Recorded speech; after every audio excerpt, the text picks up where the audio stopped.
सबसे पहले तो सनातन धर्म के गुरु हमारे मंच पर बैठे हैं, जिस धर्म से हम ताल्लुक रखते हैं, इनके चरणों में कोटि कोटि वंदन।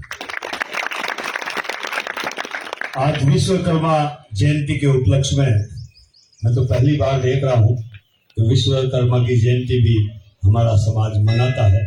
इस बात की खुशी हुई, उसके लिए आप सबको कोटि कोटि वंदन। और वीर हनुमान जी के दरबार में हम लोग बैठे हैं, हमारे आराध्य हैं और कलयुग के देवता हैं। तो मैं चाहता हूं आप सभी लोग बोलिए हनुमान जी महाराज की। महाराज ने संक्षेप में सारी बातें बताई। जातिवाद में ना बंटकर या और कहीं नहीं बंटकर हम लोग सनातन धर्म को अपनाकर हिंदू धर्म की बात करें। बात बड़ी लाख रुपए की है, लेकिन हम भी मजबूर हैं जातियों में बंटने के लिए, क्योंकि जब कहीं अन्याय होता है, जब कहीं अत्याचार होता है, जब हम लोग कहीं रैली या धरना करते हैं या प्रदर्शन किया जाता है, तो कई कह करके ये छोड़ दिया जाता है कि यार ये तो कुम्हारों की हत्या हुई है, ये तो कुम्हारों के साथ में ये हुआ है, हमारा क्या कहना। तो हम लोग इसीलिए एक संगठन बना रहे हैं, उससे ये कहना चाहते हैं हम सनातन धर्म के हैं, इससे में तो कोई शक ही नहीं। इस धर्म के बिना हमारी ना तो कोई उत्पत्ति है, ना हमारी कोई पहचान है। लेकिन जातियों में जिस प्रकार अभी बटे हुए हैं सभी लोग, उसी श्रेणी में हम लोग भी आ रहे हैं, क्योंकि ये गुरुवर का कहना उचित भी है।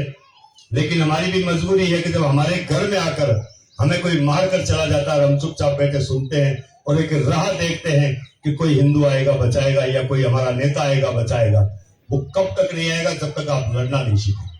और लड़ना सीखना सनातन धर्म के खिलाफ नहीं है, क्योंकि हमारा सनातन धर्म भी सिखाता है एक हाथ में अस्त्र है तो दूसरे हाथ में एक किताब है। ये हमारा धर्म भी सिखाता है। लेकिन हम लोग जो दबे कुचले लोग हैं, वो हमेशा यही सोचते हैं कि कोई आएगा और हमें न्याय देकर जाएगा। जब तक खुद नहीं जागते तब तक कहीं न्याय नहीं मिलता। इसलिए लड़ना बहुत जरूरी है, लेकिन लड़ना तरीके से, क्योंकि आज की कानून की व्यवस्था है, सारा संसार है, सारी व्यवस्था बनी हुई है, उसी व्यवस्था के तत्वाधान में हमें लड़ना चाहिए। मैं उदाहरण कुछ अच्छे अच्छे दे देता हूं आपको, अगर उचित लगे तो ग्रहण कीजिएगा, नहीं उचित लगे तो मुझे दे दीजिएगा, मैं नागौर लेकर जाऊंगा वापस।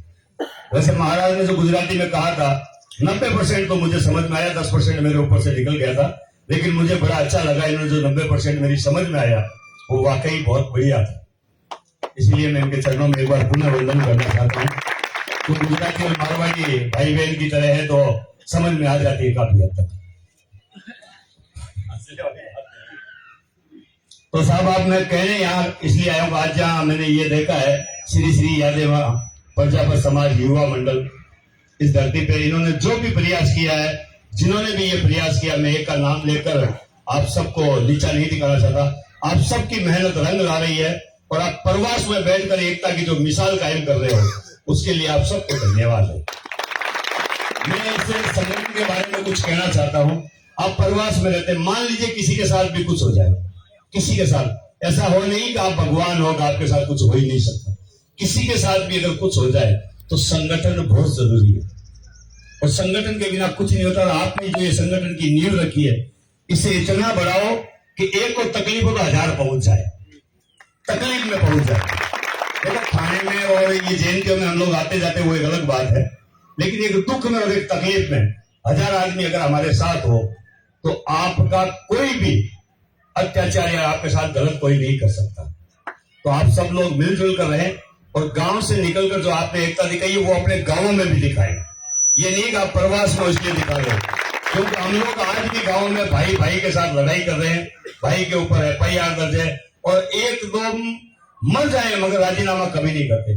और अगर हमारा ही आदमी कोई तरक्की करता हो तो हमें इतनी जलन होती है कि हम पूछ नहीं सकते अपने आप से कि अपने घर में सही तरीके से रोटी तक नहीं खा सकते हम, सिर्फ इसलिए कि ये भाई को साफा पहनाया और मुझे नहीं पहनाया, ये भाई आज बिजनेसमैन बन गया, मैं नहीं बना, ये आदमी यहाँ क्यों पहुंच गया, मेरे गांव का ये जानता, उसका बाप तो भूखे मर रहा था।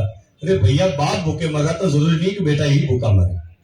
अगर कोई भी तरक्की करता हो, आप एक दूसरे को अच्छी नजर से देखो, खुश हो। अगर उस पर खुश होगे तो आपको जो रोटी मिलेगी ना, वो आपके शरीर में काम करेगी। लेकिन अगर आप जलन करोगे तो आपकी रोटी भी आपको काम नहीं आएगी, आप मरते जाओगे दिन ब दिन। उदाहरण देता हूं कि कोई मोहल्ला था, 40 घर थे, चाहे वो किसी भी समाज के मान लीजिए, 40 घर थे। तो उन बच्चों में पुराने टाइम की बात थी, जब महाराजा राजा की टाइम थी, तो उन्होंने क्या करा कि बच्चों को पूछा, बेटा आज क्या करें तुम्हारे लिए? एक दो बच्चों ने कहा था, भाई दादा खिलौना लेकर आओ। अब उस वक्त ना तो कोई खिलौना था ना कोई और था, मिट्टी के खिलौने थे, तो सारे कुमार थे, तो वो तो उससे ऊब चुके थे, क्या मिट्टी के खिलौने हमें चाहिए नहीं। तो अब करें क्या करें? तो वो आदमी जंगल की तरफ निकला था, तो शेर ने कुछ बच्चे दे रखे थे, छोटे छोटे बच्चे थे, उसने पिल्ले की तरह समझा था उन बच्चों को, वो लेकर के उस मोहल्ले में आ गया। 10 या 12 ऐसे बच्चे थे, वो चारों तरफ मोहल्ले में उन्होंने घर के बाहर बिछाए। 2 साल के बाद जब उनका जो रूप हुआ है बच्चों का, वो विकराल था, क्योंकि शेर के बच्चे तो शेर ही होंगे, वो कुत्तों की तरह तो नहीं होंगे, घर पे बंधे हुए भले ही हो, लेकिन वो हो कुत्ते गए थे, क्योंकि वहां बंधे हुए थे 2-3 साल से। बाहर एक कुत्ता था, वो हमेशा भौंकता था, लेकिन वो बाहर गेट के बाहर ही भौंकता था, वो 40 घरों के अंदर प्रवेश कभी नहीं करता था। तो काफी देर तक ये सोचा वगैरह, सब कुत्ते ने भी मन में सोचा, आदमियों ने भी सोचा कि अगर कुत्ता अंदर ही नहीं है। एक दिन बुजुर्ग आदमी को मरने की उम्र हो गई, तो उसने सोचा कि इन जानवरों को मैं जंगल से लाया हूं, एक बार इनको जंगल तो दिखा कर लाऊं। एक पतली सी डोरी, जो आदमी अगर मान लो हवा भी मारे तो टूट जाए, उस डोरी से उन सभी शेरों को बांध दिया उसने, और शेरों को कहा चलो, क्योंकि शेर कुत्तों की तरह पल रहे थे घर पर, तो उनको पता नहीं था अपनी ताकत का, तो वो उसके साथ चल दिए। जैसे ही शेर उस मोहल्ले से बाहर निकले, वो कुत्ता फट से अंदर आ गया। कहने का मेरा इतना ही तात्पर्य है, आपकी औलाद अगर शेर भी है तो आपको कुत्ते से गया गुजरा मिलता है, और बाहर से अगर कुत्ता भी आपके घर में प्रवेश करता है तो आपको शेर से ज्यादा ताकतवर दिखाई देती। तो अपने बच्चों को पहचाने, अपनी ताकत को पहचाने, और सभी लोग मिलजुल कर रहे। बस कहीं भी कोई पीड़ा या दुख या तकलीफ हो, आप प्रवासी हो, कहीं कोई धरना प्रदर्शन हो रहा हो, कहीं किसी गरीब के साथ कोई अन्याय हो रहा, तो कम से कम धरने में एक टाइम का पानी तो आप लोगों का जाना चाहिए। कोई अगर एक टाइम खाना खिला सके तो ये बहुत बड़ी बात है। और लड़ना आज की व्यवस्था है, अभी गुरुदेव ने भी बताया था, लेकिन मैं फिर कहता हूं, जो कौम अपने हक के लिए लड़ नहीं सकती वो मरी हुई है। और हम एक दूसरों में कमियां ढूंढते हैं, मेरे में 1000 कमियां हैं, मैं उन कमियों को दूर करने के लिए मेरे पे बीत चुकी तो सोचूं किसी और पर ना बीते। लेकिन आप लोगों में जो कमियां हैं वो अभी कोई बताने वाला नहीं है, जब आप में बीतेगी तब आपको याद आएगी कि आप में क्या क्या कमियां हैं। ज्यादा समय नहीं लेते हुए इतना ही कहना चाहता हूं, कहीं भी कोई रैली धरना प्रदर्शन होता हो तो एक टाइम की रोटी आप प्रवासी लोग वहां जरूर पहुंचाएंगे। ये शपथ ले लो तो हमारा समाज थोड़ा सा जागरूक हो जाएगा, लड़ना सीख जाएगा। आप प्रवासी 5 रुपए जरूर कमाते हो, लेकिन कहीं कोई धरना हो, कहीं कोई प्रदर्शन हो, कहीं उपस्थिति नहीं हो पाती, आपके पास एक ही बात आती है कि हमें समय नहीं है। लेकिन समय के साथ साथ वहां वो जो बैठे हैं वो भूखे भी होते हैं, उन्हें पानी की प्यास लगती है, उनके पास अगर आपका कोल भी जाता है और ये कहते हो कि आप अच्छा कर रहे हो तो वो धरना 2 दिन ज्यादा चला सकता है।